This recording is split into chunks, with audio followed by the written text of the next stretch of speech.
Assalamualaikum warahmatullahi wabarakatuh. Nama saya Lailatul Fitria, kelas 12 APL 2, nomor absen 14. Di sini saya akan presentasikan mengevaluasi kesesuaian hasil produk dengan rancangan. Mengevaluasi kesesuaian hasil produk dengan rancangan. 1. Pengertian evaluasi produk. Sebuah perusahaan yang mengolah bahan mentah menjadi bahan jadi tentu harus melakukan evaluasi terhadap produknya sebelum diluncurkan ke pasaran. Untuk menghasilkan barang yang bermutu, perusahaan harus menentukan standar kualitas secara jelas. Pentingnya melakukan evaluasi produk agar perusahaan bisa memantau setiap kerusakan produk, kemudian dicari penyebabnya dan segera dilakukan perbaikan. Evaluasi produk adalah evaluasi yang diarahkan untuk melihat hasil program yang akan dicapai sebagai dasar untuk menentukan keputusan akhir, diperbaiki, dimodifikasi, ditingkatkan, atau dihentikan. Adapun faktor yang biasa dipakai dalam mengevaluasi kepuasan produk manufaktur menurut Garvin dalam Lovelock 1994 antara lain meliputi aspek sebagai berikut. A. Reputasi produk serta tanggung jawab perusahaan terhadapnya. Dalam hal ini, konsumen melihat kinerja atau performance karakteristik operasi pokok dari produk inti yang dibeli. B. Ciri-ciri atau keistimewaan tambahan features yaitu karakteristik sekunder atau perlengkapan yang merupakan fasilitas tambahan yang menambah fungsi dasar berkaitan dengan pilihan pengembangan. C. Kehandalan atau reliability, yaitu kemungkinan kecil akan mengalami kerusakan atau gagal digunakan, berkaitan dengan kemungkinan suatu produk melaksanakan fungsinya secara berhasil dalam waktu tertentu di bawah kondisi tertentu. D. Kesesuaian dengan spesifikasi atau conformance to specification, yaitu sejauh mana karakteristik desain dan operasi memenuhi standar yang telah ditetapkan. E. Daya tahan atau durability, berkaitan dengan berapa lama produk tersebut dapat digunakan. Biasanya karakteristik ini berhubungan dengan ukuran masa pakai suatu produk. F. Kemampuan pelayanan atau serviceability, merupakan karakteristik yang berkaitan dengan kecepatan, kompetensi, kenyamanan, mudah direspirasi, serta penanggulangan keluhan yang memuaskan. G. Estetika atau stability, merupakan karakteristik yang bersifat subjektif sehingga berkaitan dengan pertimbangan pribadi dan refleksi dari preferensi atau pilihan pribadi. H. Kualitas yang dirasakan atau perceived quality, bersifat subjektif berkaitan dengan perasaan pelanggan dalam mengonsumsi produk tersebut, seperti meningkatkan harga diri. Biasanya merupakan karakteristik yang berhubungan dengan reputasi. 2. Penentuan kualitas produk dan pengendalian mutu produk. Adapun standar dari kualitas suatu produk ditetapkan dengan mempertimbangkan hal-hal sebagai berikut. A. Kualitas produk pesaing. Minimal perusahaan yang menghasilkan produk dengan kualitas yang sama dengan pesaing bahkan sedapat mungkin lebih baik dari produk pesaing. B. Manfaat akhir dari produk. Apakah produk tersebut sebagai produk akhir atau produk perantara untuk diproduksi lebih lanjut? C. Keseimbangan antara harga dan kualitas. Pengusaha harus menyesuaikan harga jual dengan kualitas produk.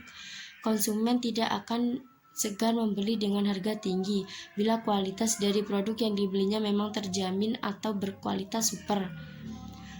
Pengendalian mutu terhadap produk tentu sangat diperlukan. Pengendalian mutu atau quality control adalah proses penilaian dan pengawasan kualitas atau hal-hal yang berkaitan dengan produksi. ISO 9000 mendefinisikan pengendalian mutu sebagai bagian dari manajemen kualitas yang berfokus pada pemenuhan standar kualitas suatu produk. Yang ketiga, pendekatan pengendalian kualitas produk. Pengendalian kualitas bertujuan untuk mencegah terjadinya penyimpangan baik bahan, tenaga, waktu maupun kualitas barang jadi barang jadi serta untuk memperbaiki kesalahan-kesalahan yang pernah terjadi sebelumnya pada saat maupun setelah proses produksi. Pengendalian kualitas umumnya dilakukan dengan menggunakan 3 pendekatan, yaitu sebagai berikut. Yang pertama, pendekatan masukan. Kualitas suatu produk akhir sangat ditentukan oleh kualitas masukan atau input produksi, baik bahan baku atau pendukung, tenaga kerja maupun peralatan produksi yang digunakan. Pengendalian kualitas berdasarkan pendekatan masukan adalah pengendalian dengan cara menetapkan standar yang sangat ketat terhadap spesifikasi bahan baku.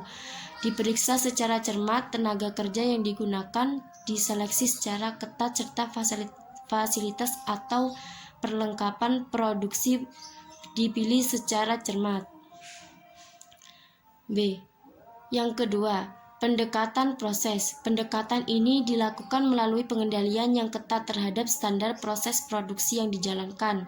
Sebelum melakukan proses produksi, setiap pekerja terlebih dahulu diberikan pedoman pelaksanaan proses produksi yang harus mereka pahami dengan baik, sehingga mereka bekerja sesuai pedoman. Di samping itu, setiap